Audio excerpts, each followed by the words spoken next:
نتمنى تكونوا بصحة جيدة. اليوم بإذن الله مع وصفة وفيديو جديد مميز جدا. نشارك معكم طريقة تحضير باتيسري بمقادير اقتصادية سريعة، بدون بيض، بدون حليب، وبدون خلاط كهربائي، والنتيجة بكل صراحة مبهرة، نتيجة مذهلة جدا. وطبعا إذا عجبكم الفيديو ما تنسونيش باللايك والاشتراك في القناة والضغط على الجرس حتى يوصلكم إن شاء الله كل جديد من وصفاتي. وعلى بركة الله نبدأ في الوصفة نتاعنا. إذا نحتاج كاس ماء دافي، نزيدو كاس إلى ربع سكر عادي، نزيدو نصف ملعقة كبيرة لافاني، ونبدأ نخلط السكر مع الماء حتى يذوب السكر. وبالنسبة لقياس الكاس المستعمل في هذا الوصفة 220 مليلتر. وكما قلت لكم ما نحتاجوش كامل للخلاط الكهربائي ولا البيض ولا الحليب، وصفة اقتصادية. كما راكم تشوفوا من بعد ما خلطنا السكر مع الماء نزيدو 6 ملاعق كبيرة تاع الزيت، يعني تقريبا أقل من نصف الكأس، ونكمل نخلط حتى يمتزجوا المكونات كلهم مع بعضهم. وهنا عندي ملاحظة، من بعد ما نزيدو الزيت لازم نخلطو مليح حتى نتحصلوا على قوام شوية ثقيل، ماشي لازم تخلطوا بزاف ولا ليسانسيال يتبدل اللون تاع الخليط نتاعكم، وتحصلوا على هذه النتيجة باش تنجح معكم الوصفة من اول تجربة، لانه الوصفة نتاعنا بزاف سهلة. هنا نبدا نزيد الكاس الاول تاع الفرينة، دائما نفس الكاس اللي نستعملوه، ونزيدو نصف كاس. ما تكتروش الفرينة باش لاجينواز نتاعكم تجيكم بزاف خفيفة. نزيدو 3 ملاعق كبيرة كاكاو بني. ننصحكم دائما تخدموا بنوعية جيدة. نزيدو كيس خميرة الحلوى الوزن 10 غرام. بالنسبة للأخوات اللي يحبوا المقادير بالغرام نحاول إن شاء الله نخليها لكم أسفل في صندوق الوصف. نزيدو رشة ملح، ونبدأ نغربل المكونات كلهم مع بعضهم بهذه الطريقة.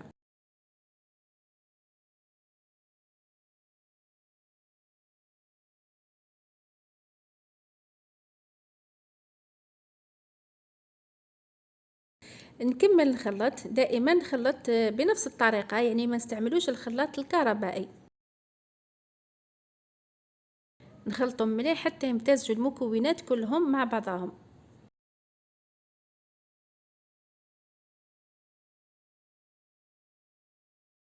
هنا شوفوا مليح البنات القوام اللي لازم تتحصلوا عليه، كما قلت لكم لازم تحصلوا على خليط خفيف يعني ماشي ثقيل باش تنجح معكم الوصفة من اول تجربة. نجيب الصينيه تاعي القياس تاعها 30 على 23، ندهنها مليح بالزبده ونرشها بالفرينه. وعندي ملاحظه مهمه جدا، اذا الصينيه اللي رايحين نطيبوا فيها تلصق لازم تفرشوا لها ورق الطهي، لانه من بعد ما نطيبوا لاجينواز نتاعنا نقلبوها باش ما تلصقش في الصينيه. وهذه الخطوه مهمه جدا باش ما تخدعكمش الصينيه تاعكم وتخسر لكم الوصفه. هنا نبدا نوزع الخليط نتاعنا كما راكم تشوفوا هكذا. وفي هذه اللحظات الفرن تاعي سخنته مسبقا، الصينيه نحطها في الوسط. بالنسبه لي الفرن نشعله من تحت ومن الفوق في نفس الوقت، نطيبها في 170 درجه. اما الاخوات اللي الفرن تاعهم يشعل غير من الاسفل، الصينيه تاعكم تحطوها في الوسط والفرن تشعلوا من الاسفل وتطيبوها عادي. بالنسبه لمده الطهي ما تاخذش وقت في الطهي، كل وحده والفرن تاعها. هنا نواسيها بهذه الطريقه باش كي طيب لنا تجي متساويه، يعني ما تجيش جهه طالعه وجهه هابطه. ناخذ صينيه نحطها في الفرن نطيبوها ونشوفوها فيما بعد ان شاء الله.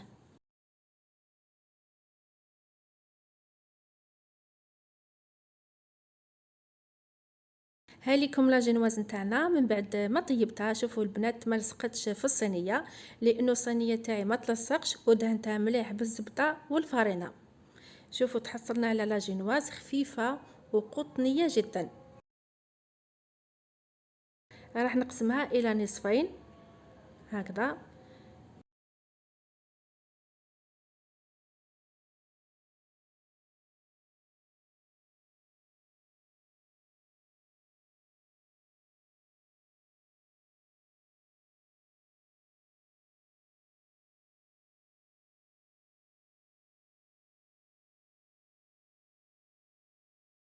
شوفوا البنات كيفاش جات بزاف خفيفه اسفنجيه رطبه ما شاء الله، بدون بيض وبدون حليب وبدون خلاط كهربائي. تحصلنا على نتيجه مبهره. هنا نخليها تبرد مليح ونبدا نوجد الكريمه اللي راح نحطها في الطبقات. وكما شفتوني حطيت في الغيسيبيون كاس من غبرة شونتيي وملعقه كبيره كاكاو، نزيدو نصف كاس ماء بارد جدا جدا. نخلط المكونات مليح بالباتور ونطلعوا الكريمه تاعنا، وهذه هي النتيجه اللي نتحصلوا عليها. هنا نرجعوا لاجينواز نتاعنا من بعد ما بردت. عندنا كاس تاع الماء نزيدوا له ملعقه كبيره من شوكولا تختيني، وتقدروا تعوضوها بواش توفر عندكم في الدار، يعني تقدروا تعوضوها بنسكافيه. نخلطوا مليح ونبدا نشرب لاجينواز نتاعنا. هنا عندي ملاحظه مهمه جدا، كما شفتوا لاجينواز جات بزاف خفيفه ورطبه اسفنجيه جدا، يعني ما تشربوهاش بزاف، رايحين تحطوا لها كميه قليله كما راكم تشوفوا.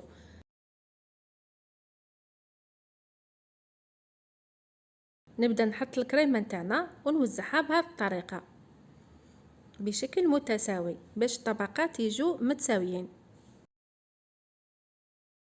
كما راكم تشوفوا من بعد ما نوزعوا الكريمه نتاعنا بشكل متساوي، نزيد نحط الطبقه الثانيه تاع لاجينواز ونضغط هكذا، نضغطهم مليح باش الطبقات يجوا متساويين،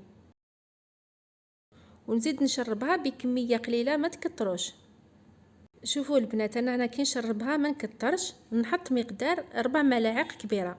وهنا من بعد ما نكمل نزيد نحط لها الطبقه الاخيره تاع الكريمه ونحطها في المجمد ونخليها تبرد مليح.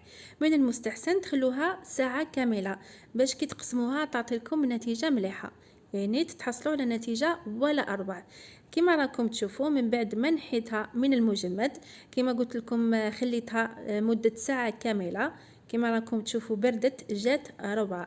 نقسمها الى مربعات، بالنسبه ليا قسمتها الى مربعات شويه كبار، وتقدروا تقسموها الى مربعات صغار ولا مستطيلات يعني كيما تحبوا. وفي هذا الاثناء وجدت غاناش شوكولا.